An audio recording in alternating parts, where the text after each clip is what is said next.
What is going on, guys? Smooth Racing here, back with a brand new video, and today we'll be previewing the F1 2014 Japanese Grand Prix, the 15th round of the FIA F1 2014 season.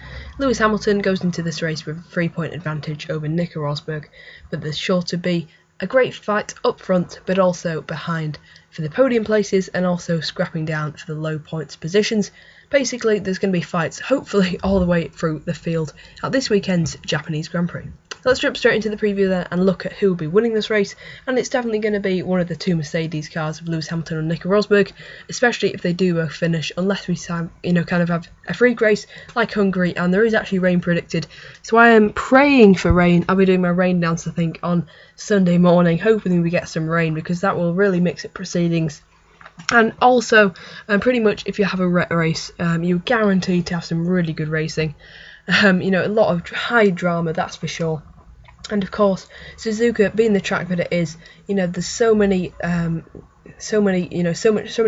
that you can make errors at, and it's a really unforgiving track. So I think we could see people like Gutierrez or Ericsson or Sutil making a mistake, putting it in the wall, or the gravel, and bringing out a safety car. So safety car could be quite likely, but hopefully we don't see it, and hopefully all 22 cars do finish. But of course, that's pretty much unlikely. I'm not even sure if there's been a Grand Prix ever where every car has finished. So pretty much to see some retirements, and hopefully they won't be some of the top guys, because we really do want to see Hamilton and Rosberg finishing each race, because then it will be a fight to the death. Well, fight to the end of the championship. Although of course it could still come down to double points. I do really want to see the fairest fight possible, and that means that both of them do have to finish each race, because I'm pretty sure the reliability sort of table is equal now. 2 race failures. I think Hamilton might have. I think he's had 3 retirements possibly this year, and I know Rosberg's had 2. One at the British Grand Prix, and of course one at the Singapore Grand Prix. I will quickly check that now. I know, of course, Hamilton has had a lot of failures in qualifying, and of course controversy in Monaco. Take it for what it is. I don't think he did it on purpose, but you can have your own opinion on that, and really I don't mind what you think, because it is debatable, and you know it very well he could have done it on purpose. But that's not the topic of this video. Maybe it's one for the end of the season. I think it will depend on the outcome. But I do think this year's been really good for racing, and if we look further down the field, you definitely think that Williams possibly could be the second strongest team this weekend. Yeah, just to go back, Hamilton has had 3 retirements: Australia, Canada and Belgium. But of course Rosberg had the same problem in Canada, but he was just able to manage it that bit better. Of course, though, that does come down to some luck. But anyway, let's go back to Williams then, and you think it should be a close fight between Williams and Red Bull for that sort of second place. There's lots of long straights, of course, up 130R, so you think Williams should be pretty good round there. But also I think probably in the middle sector, Red Bull should really shine, and maybe a bit in sector 1 as well. So I think it should be a close fight between Williams and Red Bull, and Bottas, Massa, Ricciardo and Vettel. I would probably see Massa hopefully up there on the podium again. That would be great to see, because he's been doing really well in recent races. I've definitely noticed he's really just got his head down. He wasn't in much action in Monza, he wasn't in much action in Singapore, but he was bringing home the results, and if he continues to do that, he could definitely catch Hülkenberg and Button. I think that's definitely his target, to finish 7th in the driver standings. And obviously one of the major fights in the Constructors' Championship is between Force India and McLaren. One of the battles I've been really enjoying all season, just like Williams and Ferrari, which Williams should have the edge, but Ferrari are really good at just scoring the points. And I think Fernando Alonso this weekend, at a track he loves, will be hoping for a podium, although it is unlikely. And I think around high points finish, maybe a 4th or a 5th would be really good for Alonso. So I think he'll just be happy to do that. And I think in terms of the driver fight, well, there's pretty much quite a good fight going on for 4th between Alonso, Vettel and Bottas.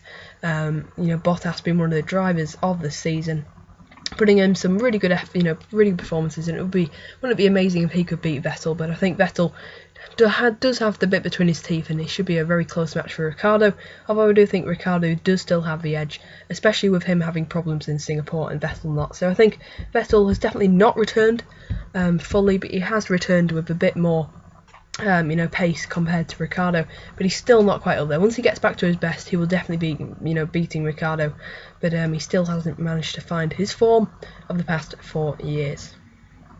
Look further down the grid then, and we've got the struggling Toro Rosso, Saubers, Lotus, Marussia and Caterhams.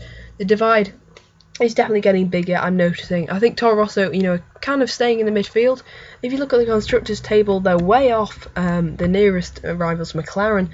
Toro Rosso with 27 points and McLaren on 111. Toro Rosso in 7th place, which will be one of, I think, their best performance since they split away from kind of the Red Bull chassis. So that includes 2008, where they had a really good car. So, I mean, sorry, excluding that, I think probably since 2010.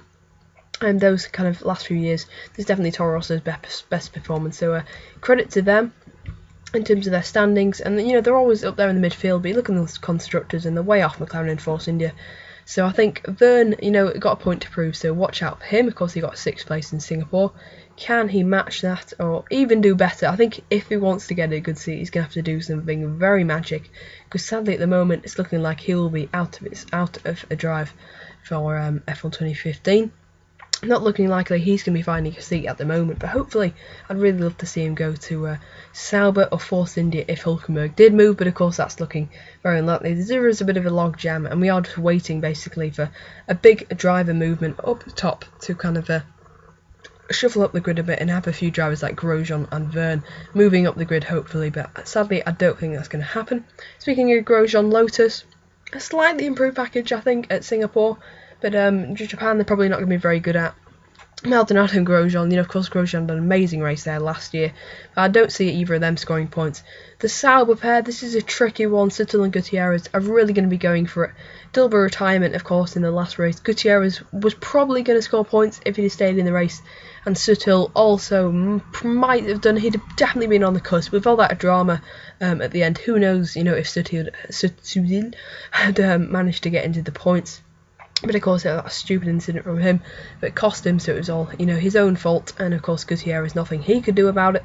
But he has, of course, made other mistakes throughout the season as well. Disappointing year, and probably going to be another disappointing race in Japan for the Sauber pair of Suttel and Gutierrez. Marussia and Caterham are going to be having their usual scrap. I think Caterham have actually got the edge on Marussia in the recent, I think the last 2 races in terms of pace. Although, of course, I don't think the results will show that. But they definitely have been doing quite well. Jules Bianchi's been struggling the past few races, and Max Chilton, I think, has actually beaten him in the previous 2 races, excluding Singapore. So he's beaten him 2 out of the last 3 races. But anyway, I'm pretty much covered every team now, and I'll be going on to my podium and maybe even top 10 prediction. Anyway, for the podium, I'm going to go Lewis Hamilton first, Nico Rosberg second. I think hopefully he will finish this race, and hopefully also Lewis Hamilton will.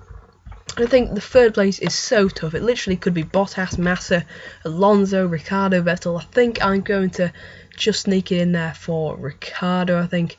But then I'm going to put maybe, I'll put Massa, Vettel, and Bottas, I think. Is that the guy I haven't mentioned out of the top teams?